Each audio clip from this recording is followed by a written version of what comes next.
Good morning and welcome back to the Red Mic. Happy Friday, TGIF. Hope you have a great one. Let's jump right in, shall we?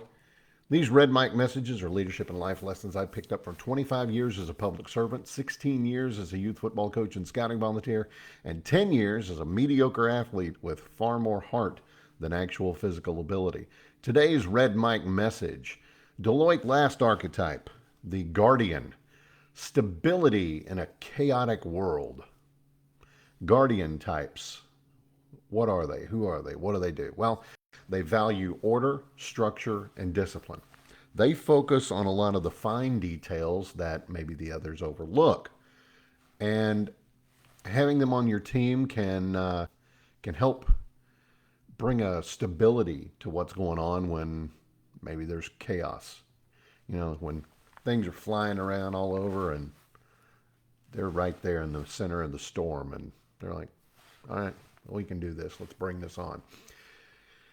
Dreamers and your risk takers, when they're around, guardians will ask, okay, what's the plan? What are the risks?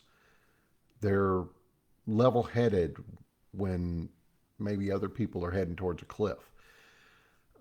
Sometimes, though, just like your integrators, they can get stuck on what has worked in the past and resist change, even when change might be necessary. Best coach the Dallas Cowboys ever had, Tom Landry. He built the Dallas Cowboys from, from nothing. He was their first coach in 1960 in that dreadful, dreadful year, and he built them up into champions. Should he have retired maybe a little earlier than he did? Maybe. Should Jerry Jones have treated him better as he was pushing him out the door? Definitely. My best friend in the world to this day will not watch the Cowboys or root for the Cowboys because he hates Jerry Jones like poison over the way he treated Tom Landry. But yes, he built them into a dynasty, but not with firebrand speeches or anything like that. But he was an innovator. His flex defense, the shift that he had his linemen do on offense to perhaps help hide movements or things in the backfield. Um, he he led and coached with precision, discipline, and an unwavering belief in structure. From his signature fedora to his stoic demeanor, uh, they weren't just for show. They were who he was. I mean, he was he was confident. He was tested. He was methodical. Everything he did, and he had rigid playbooks, and because of that, he was pretty consistent. Yeah, he'd throw a wild curve at you every once in a while and surprise you. You know, I mean, who knew that Robert Newhouse every once in a while would throw the ball? No one expected this big hulk of a man to throw a pass, but he would every once in a while. Um, he relied on preparation and execution. Let's move into the world of politics. George Herbert Walker Bush. I used to work in the George Herbert Walker Bush State Office building. Funny thing about that, every state, this is just a little side note, every state office building and every state parking garage has a letter on it: Garage F, Garage G, right?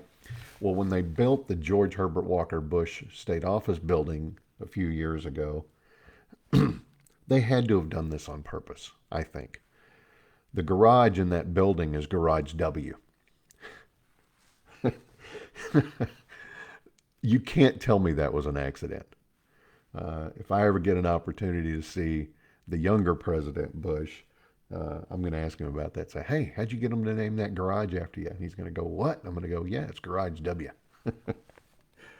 uh, I met and worked with him from time to time throughout my career, and he's got a good sense of humor. I think that would really make him laugh. But anyway, all right, back to his dad, though. George Herbert Walker Bush, he was definitely a guardian. He was structured. He considered things before he moved forward. Now, his George W., definitely a driver, made quick, instinctive decisions, but his dad, George Herbert Walker Bush, measured, cautious.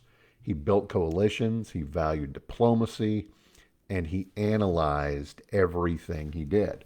Maybe overanalyzed some things, but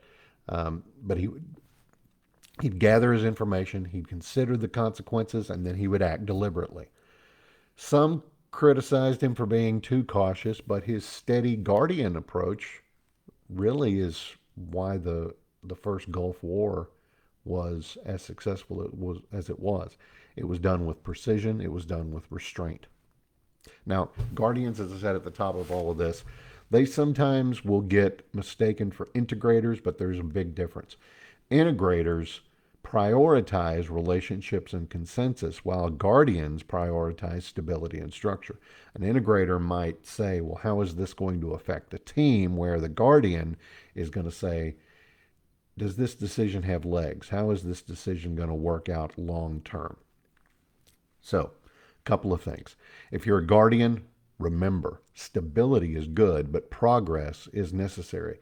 And if you work with a guardian, don't dismiss their concerns as negativity. They're not trying to slow you down. They're making sure the road ahead is safe. So, caution is wise, but sometimes you got to take that leap. And that's today's Red Mike message. I hope you found it interesting. I hope you found it helpful. I hope you have a great weekend. Today, go knock the cover off the ball. I know you can do it. I've seen you do it. Monday, as a reminder, I'm going to take all 4 of these archetypes. We're going to talk about them. I'm going to mention a little bit about how they compare and contrast to the Myers-Briggs testing format and system. So, and yes, I will, again, I'm going to mention on Monday, my Myers-Briggs type. If you have any ideas on what I am, put it in the comments. Let me know. In the meantime, I love you guys. I'm glad you're here. I appreciate you so much. Again, give me a like, a follow, and a share. And I will see you again next time. And don't forget, life is short. Drink the bourbon.